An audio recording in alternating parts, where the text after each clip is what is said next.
Your EV has features you've never used, features that protect your battery, save you money, and change how the car drives, all built in from day one. Most dealers never explain them. Most owners never find them. Today we're changing that. Here are 10 hidden EV features that nobody told you about, and a few of them you'll want to use tonight. Let's get into it. The hidden charging limit most owners never change.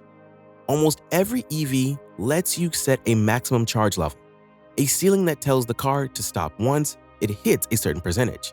The factory default is usually 100%. Most owners never touch it. That's a problem. Lithium-ion batteries experience the most chemical stress at the extreme ends of their range. Charging to 100% every night puts consistent strain on the cells. Over time, that degrades the battery's capacity, and the decline happens faster than it should. The fix is simple. Go into your charge settings and set the daily limit to between 70 and 80%. That's where lithium batteries are happiest.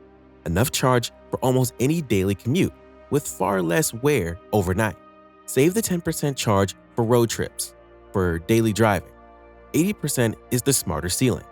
It takes 30 seconds to change, and it's one of the most meaningful things you can do for your battery's long-term health. Preconditioning from your phone, not just for comfort.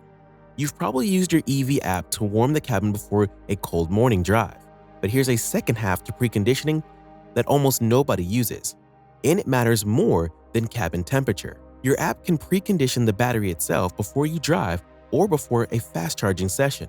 When a battery is too cold, charging slows significantly, efficiency drops, and your range estimate becomes unreliable.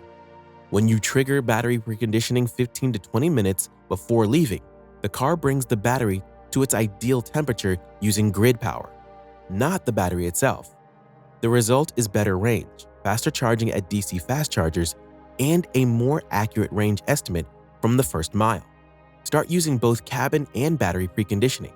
You'll notice the difference, especially in cold weather. Regenerative braking customization. This one changes how efficient your car is and how it feels to drive entirely. Depending on your vehicle, you can adjust regen strength from light, where the car coasts freely like a gas car, to strong, where the car slows aggressively the moment you lift your foot. At maximum strength, you can enable one-pedal driving, where you never need the brake pedal for normal stops. For urban stop-and-go traffic, strong regen is more efficient because every deceleration puts energy back into the battery. For steady highway driving, lighter regen or coast mode often works better. Go into your driver settings and look for regenerative braking or regen strength. Try both ends for a week each. You'll develop a preference and a more efficient driving style in the process.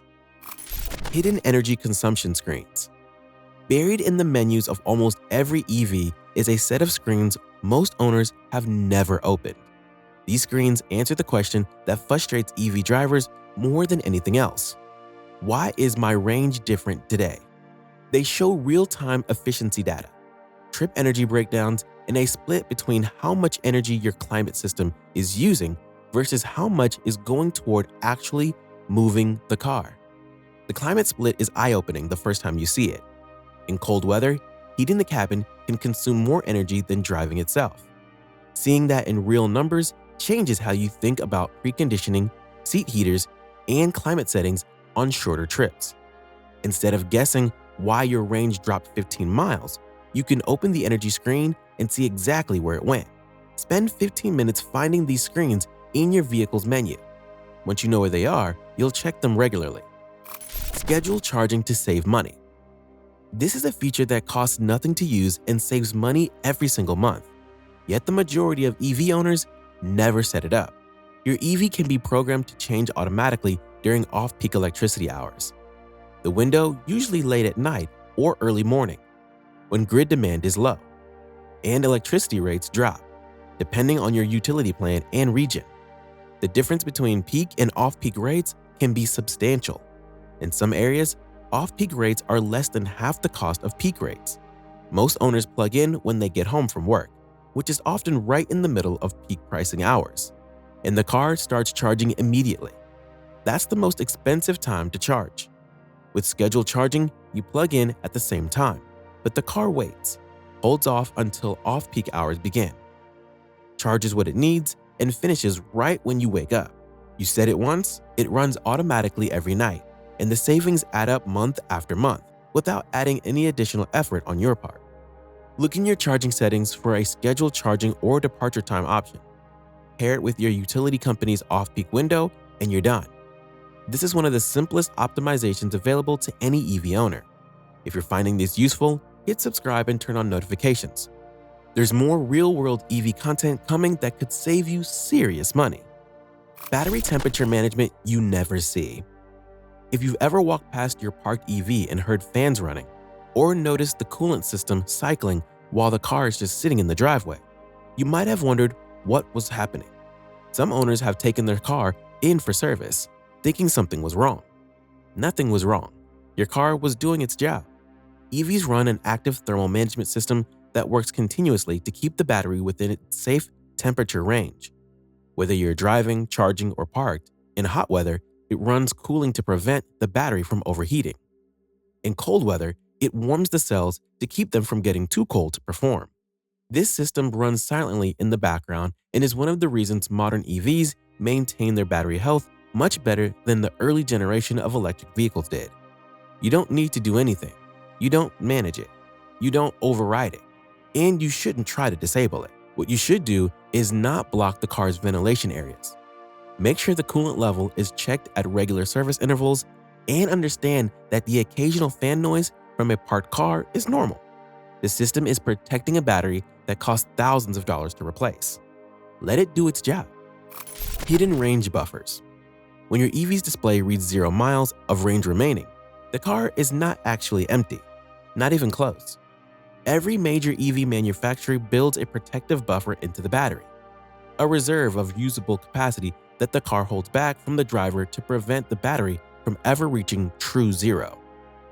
Fully depleting a lithium-ion battery causes permanent chemical damage, so the car protects itself by hiding some of that capacity from you entirely. The size of the buffer varies by manufacturer. Some reserve about 5% of total capacity. Others reserve more, but the practical point is this: when the gauge hits zero, you almost certainly have some additional range available before the car genuinely stops moving. This doesn't mean you should push it. Running consistently near the bottom of the battery still puts stress on the cells over time, and the buffer exists as a safety margin, not a bonus range reserve you should plan around. What it does mean is that if you're ever caught in a situation where the display hits 0 miles and you're not near a charger, you haven't immediately lost the car. You're likely to have a short window. Use it to get to the nearest charging point and don't make a habit of it. But understand that the car is designed not to strand you the instant the gauge bottoms out. Most dealers never explain this buffer exists or how it works. Now you know. Departure times. Better than just plugging in. Most EV owners treat charging the way they treated filling up with gas. Plug in when you get home, unplug when you leave. It works. But it leaves a better system completely unused. Departure timers let you tell your car exactly when you need to leave, and the car handles everything from there. Instead of charging immediately and then sitting fully charged for 6 or 8 hours overnight, which is, as we've covered earlier, puts unnecessary stress on the battery. The car works backward from your departure time. It calculates when to start charging so it finishes right before you leave. It brings the cabin to your preferred temperature using grid power, not the battery. It optimizes the battery temperature for driving. And when you walk out the door, everything is ready. The difference in the experience is noticeable. The car is already at temperature, the battery is conditioned, and the charge level is at exactly where you set it, without having sat fully charged all night. Set your most common departure time once, and the system runs automatically. For anyone with a consistent morning schedule, this is the single best way to use your EV's charging and climate features together. Software updates that improve efficiency. Gas cars don't get better after you buy them. EVs do. Most modern EVs receive over-the-air updates that can meaningfully improve performance without anyone opening the hood. These updates can refine the charging curve, improve range calculations, optimize regenerative braking, and adjust thermal management.